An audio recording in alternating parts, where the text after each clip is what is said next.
Welcome back to Squawk Box. SoftBank confirming my reporting, which we brought you yesterday, that Chief Operating Officer Marcelo Claure leaving that company after 9 years. He had been one of Masa Son's closest advisors.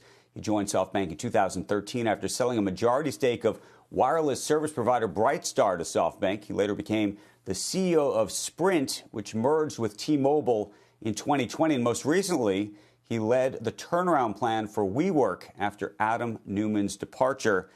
It is a big move and big decision inside SoftBank. Raises lots of questions about who really is going to take the same role. They have appointed somebody to do that, but Marcelo Claure had been a chief architect of so much of what we had seen. Created, by the way, if you look at the numbers, somewhere along the lines of $60 billion of value between what he had done at SoftBank through Sprint, which, of course, then merged with T-Mobile, and then since then with WeWork. So a big decision.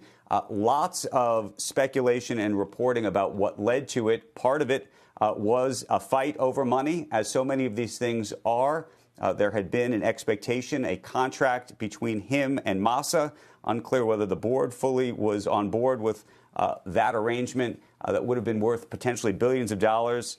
That didn't happen, but sources tell us that there was an understanding made at the end and an expectation now that we may see Marcelo Claure start his own fund and make his own go at becoming the next Masa Son. So we will see. So it sounds like he was able to, Marcelo was saying, I created $60 billion in value for you. You're not going to give me the billions that you promised as a cut of that because the board said, no way, this is too much? My understanding, and there's a bit of a Rashomon style situation here in terms of who thinks what. Clearly, there was some kind of understanding, some kind of contract with metrics and a model that would have paid out Marcelo Claure an enormous amount of money based on the understanding and arrangement with Masa Son. Given the pressures in Japan and given the pressures inside SoftBank, it's unclear whether that deal was ever signed off by the board or others and whether it needed to be, and that when it came due, if you will, meaning the metrics and the model showed that there was going to be these very large payouts, there were others inside SoftBank who said, no, no, no, no, no.